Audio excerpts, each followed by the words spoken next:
Andiamo a vedere i risultati di questa 21esima giornata con Ascoli Cittadella 4-1, Bari Grosseto 1-0, Empoli Verona 1-1, Juve Stabia Crotone 3-1, Lanciano Novara 1-0, Livorno Sassuolo 3-2, Modena Spezia 1-0, Padova Ternana 0-0, Provercelli Cesena 1-3, Regina Vicenza 1-0, Varese Brescia rinviata per nebbia, ne parleremo tra poco. La classifica della Serie B: Sassuolo 48 punti, Livorno 46, Verona 40, Modena 32, Padova ed Empoli 30, Varese Juve Stabia Cittadella 29, Brescia 28, Ascoli 27, Spezia 25, Bari 23, Regina Crotone Ternana 22, Cesena 21, Novara Vicenza Lanciano 19, Provercelli 15, Grosseto 11 punti.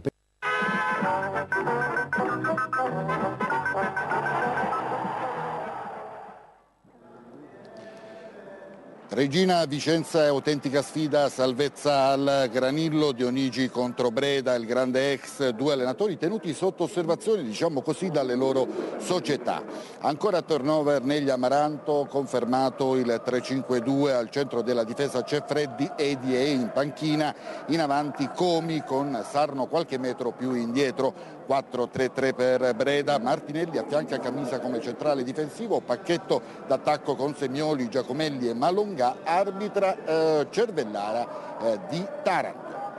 Al nono minuto c'è un gol annullato alla Regina e in effetti la posizione di Freddi è in fuorigioco. Ci riprova la squadra di casa, cross di Sarno dalla destra, rizzato in acrobazia sul secondo palo, palla debole, preda di Coser. E gara tesa, retroguardie molto attente, Giacomelli difende e gioca palla, riesce a mettere in mezzo di prima intenzione, Malongà traversa, poi la botta di Luca Castiglia, Baiocco è attento. 41esimo, Sarno lanciato verso la porta, contatto con Camisa, la Regina chiede il penalty ma per l'Amaranto giallo per simulazione. Il tempo si chiude con il sinistro di Barilla che sembra innocuo ma per poco non beffa a Coser.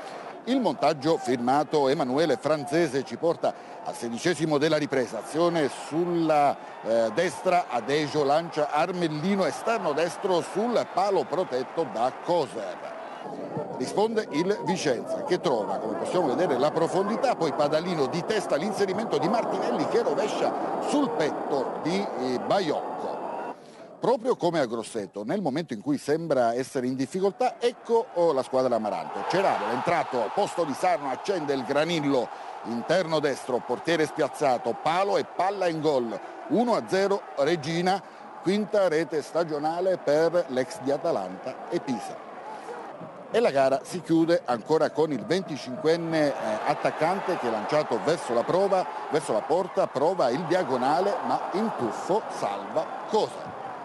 Seconda vittoria consecutiva per una Regina che tra l'altro in casa non vinceva da 2 mesi. In chiave salvezza a questo punto Dionigi può essere soddisfatto. Nelle ultime 14 partite invece il Vicenza ha vinto una sola gara, oggi doveva essere molto più cinico negli ultimi 20 metri. È entrato al posto di Sarno, ha dato molto più profondità alla squadra, ha segnato, migliore in campo Ceravolo, Vicenza batte Regina batte Vicenza 1-0, in linea a te Andrea Fusco.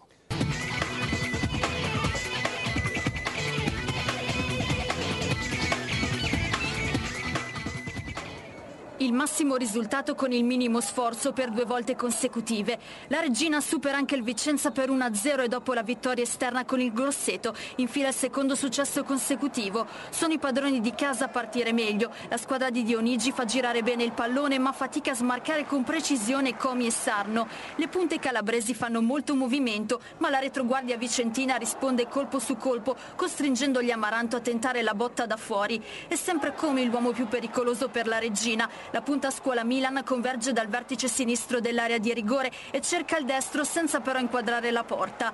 Il Vicenza intravede la possibilità di ripartire in contropiede e decide di schiacciare sull'acceleratore. L'occasione più ghiotta del primo tempo capita sui piedi di Malongà. L'attaccante francese raccoglie un pallone vagante in area e lo calcia verso la porta di Baiocco. L'estremo difensore calabrese è battuto ma la traversa respinge la conclusione della punta vicentina. Castiglia cerca poi il tap-in ma Baiocco riprende la posizione posizione. Nella ripresa Dionigi lancia Ceravolo, scelta che si rivelerà azzeccatissima nonostante i fischi del pubblico di casa. La Regina alza il baricentro e inizia a crepare il muro ospite, riuscendo finalmente a impensierire Coser.